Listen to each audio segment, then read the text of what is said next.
and we have joined with Shri Binoy Viswam, the State Secretary of the Communist Party of India. Namaskaram, sir. Namaskaram. Sir, how do you feel as a State Secretary of the 100-year-old Communist Party in this contemporary era? We feel more responsible, more, yes, one word I can say like that. Yeah. We feel more responsible because the country needs a stronger Communist Party. The people is waiting for that. Because to take up this task on our shoulders, we know that the present strength is not enough. We have to grow further. Ideologically, we have to grow. Politically, we have to grow. Above all, organizationally also we have to grow. So this is the task before us at the 100th year. The Communist Party had a promise of a better world and for a better India for the people. That promise basically is yet unfulfilled. So we have to strengthen ourselves. For that task to be completed, we have to behave and act and work more responsibility. So with humility, we tell the people that we will learn from them, we will be fighting with them. Sir, as I said the word contemporary, the Thiruvananthapuram Corporation has been gained by the BJP for the first time in history. How do you react to that? It's a big question mark. That in the state of Kerala, the state capital, the BJP has emerged as the biggest political force, and now the mayorship goes to them. In politics, it is quite natural, but it is not so simple.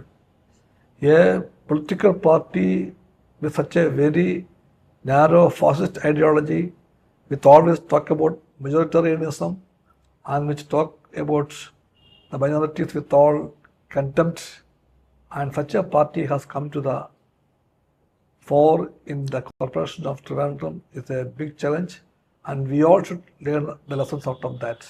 We should ask ourselves why it happened and how it happened, and how we can tell the people that such a party has political, talk not about the persons, individuals.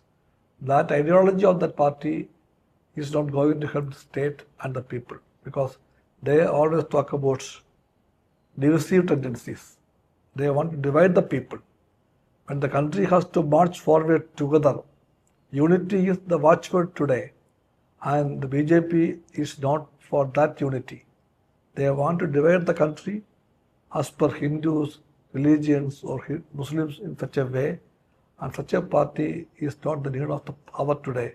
So you have to tell the people that what we need is not this path of development, but a better path of politics which can emerge as a platform of every people, of oneness, of unity.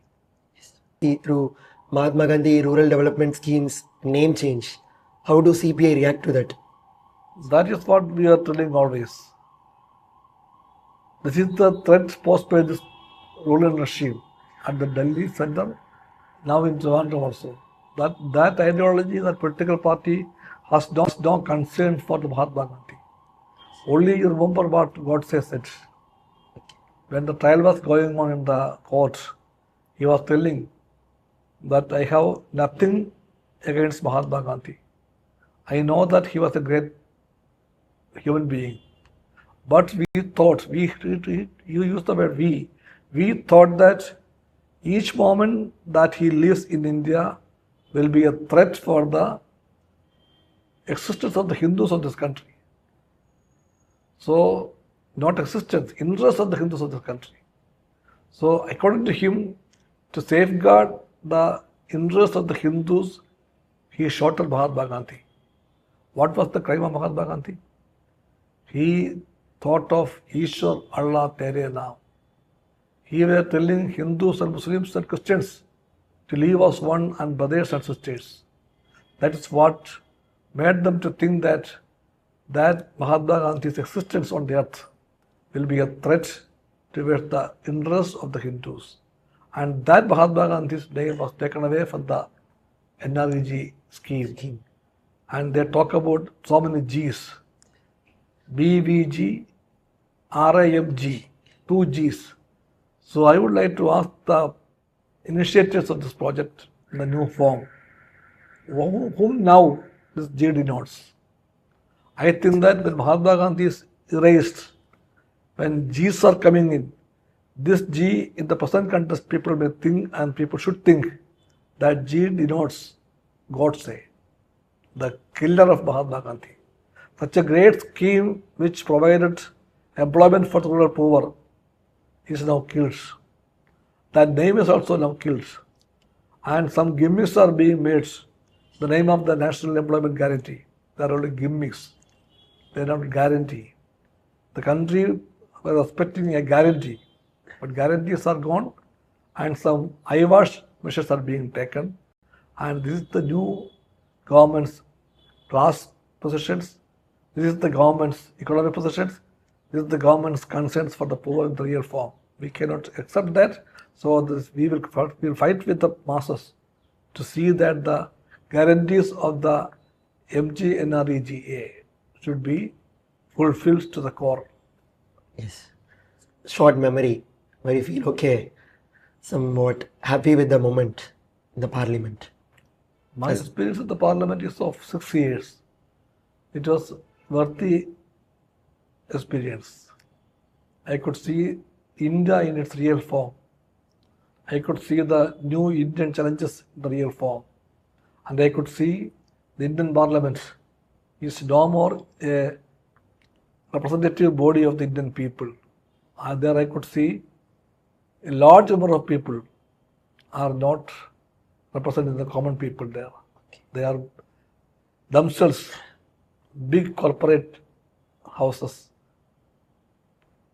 Their sons and their cousins and their uncles and their nephews and nieces are there as members of the parliament, of the corporate houses. And many of them are having criminal cases against them. Many of them. Many of them are having a very narrow ideas of the national forward march.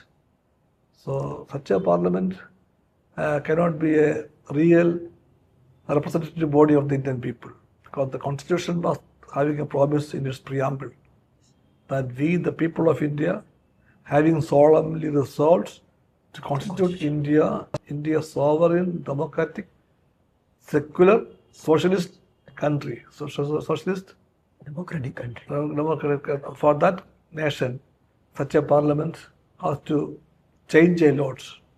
The content of the parliament has to change a lot.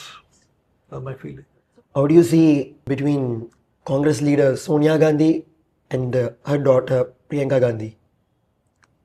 Their way of expressing their views, though they are in the opposition or the other front, how do you feel on the line? No, I am not supposed to make a comment on the modalities or the ways in which a mother and a daughter, both of them are in politics.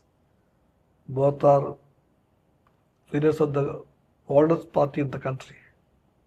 So I am not interested to make a comment on that. Okay. Their own way, let them Okay. do it themselves.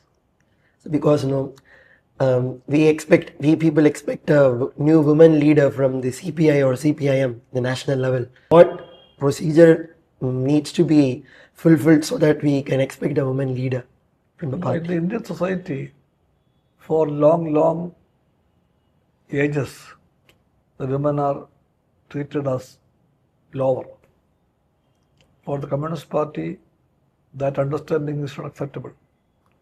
We believe that the men and women are equals. There should be no division between them. We don't think that the men are superior and the women are inferior. They are alike, they are of the same level, and they have to be given equality everywhere, including politics. But the social hegemonism of the male faults is existing in this country for the last so many centuries. Yeah. That have to change. So that change will come. I am very, very sure. In the Communist parties also, we don't think that the women are not properly represented yet. But it's improving. We can see the party leading bodies in the country with more women participation. That is not sufficient. We know it. We have to see that their involvement in party politics, in struggles, in social life, everywhere has to improve. In that way, the Communist Party has also to make sure that its leading bodies should have more women representatives. So one short message for Loyola media students. So take. A couple of times I have come to the college campus. It's a very good campus. It's a very thriving campus. What made me close to that campus is its nature of activities. Yeah. Always it is active. It is that should be a campus. A campus should be a place for interactions. Intriguing mentality should be there, and that's the beauty of the Loyola campus. So I would like to visit the campus, if possible, again and again. Sure. So that's the importance of that. It will attract people to it. Yeah. The way that campus welcome you, the way the teachers and students interact with you, all this make you unknowingly closer to the campus. That's why I feel to come to the campus again. You're welcome to Loyola, sir. I wish the best to all the students there, all the best to the teachers, and I would call myself as a friend of the Loyola campus. Thank you. Thank you, sir.